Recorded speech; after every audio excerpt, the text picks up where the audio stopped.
PP-style baitfish have become staples in many saltwater fishermen's boxes. And this tutorial will offer some tricks on how to tie them more easily.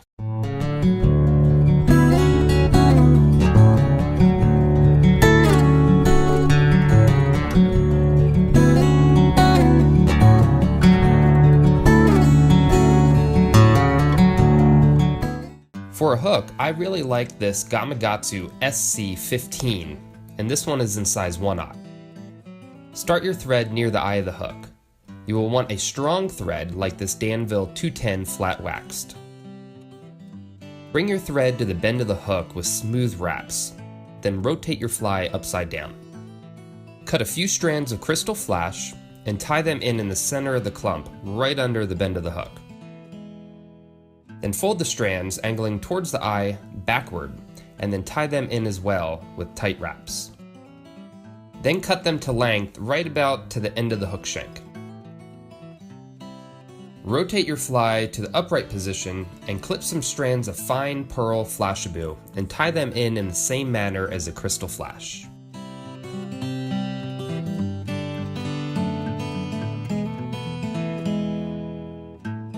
Now clip a very small amount of the top color fiber. EP fiber, or the more affordable Congo hair, work very well for this fly. Cut it in half and save one of the pieces. Tie in your fiber on top of the hook shank in the same way you tied the flashabou.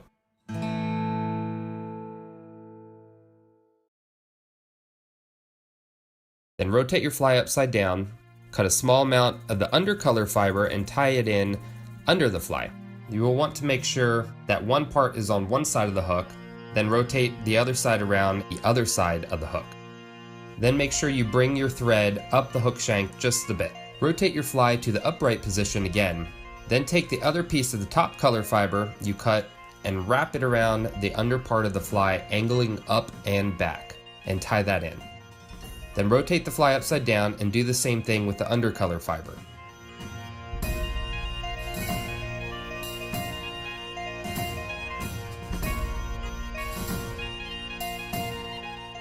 Make sure and pull back all the fibers so they are angling back and out of your way. Bring your thread up the hook shank slightly and rotate your fly over once again. As you can see, tying it in this way allows the fibers to cover the hook shank a bit, and you won't see the tie-in spots. Okay, so we are going to do this again multiple times. Try to end very close to the eye of the hook. I generally do this about 4 more times on each color. You really want to use very little fiber in each tie-in because it builds up quick. Keeping this sparse and see-through is desirable.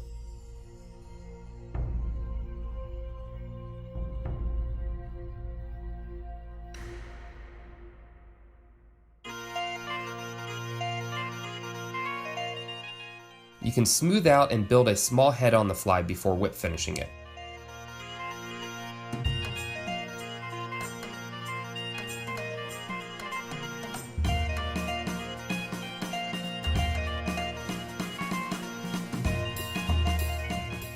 Now we are going to trim the fiber to a baitfish shape like this one here. To get the fiber to spread out, shake the fly before starting. You want them to fan out like so. Now make a cut straight back right below the hook. Turn your fly over and make another cut straight back about the same depth.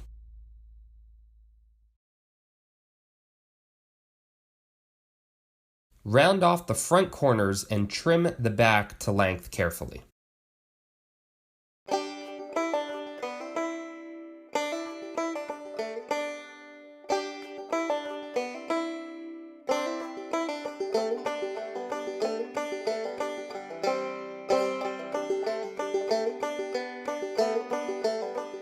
Shape your fly by stroking the fibers back to know where you need to make trims. Then fan it out again and trim.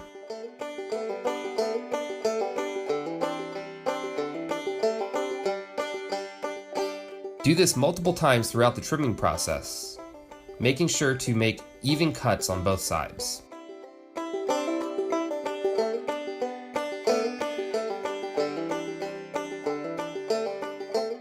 You will end up with the fiber squared off at the cut when you are done. so I like to trim the fiber slightly on an angle to make the fly more natural and round looking. But this is not necessary and can be tricky, so be careful if you do this.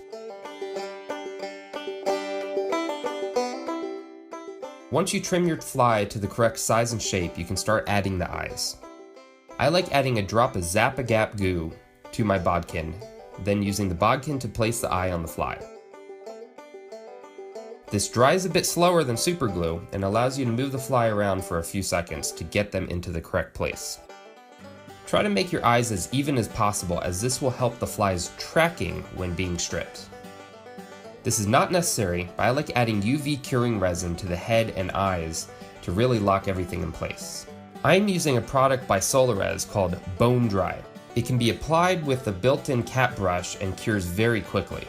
The first coat you want to paint on the head of the fly and barely get the eyes.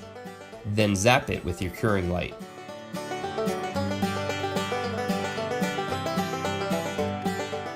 Then I add a second coat, this time covering the eyes completely and up over the top of the eyes. I leave the bottom alone on this coat to ensure that the fibers on the underside of the fly don't harden and get in the way of the hook set.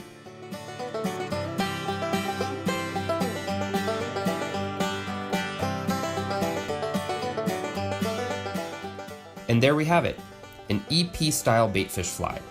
While it does still take a while to tie, I believe this technique to be slightly easier. These move wonderfully in the water and really do look like a small baitfish. Hey, thanks for watching. If you like this sort of thing, please subscribe. Check out my website for more videos at mcflyangler.com. Now go catch some fish.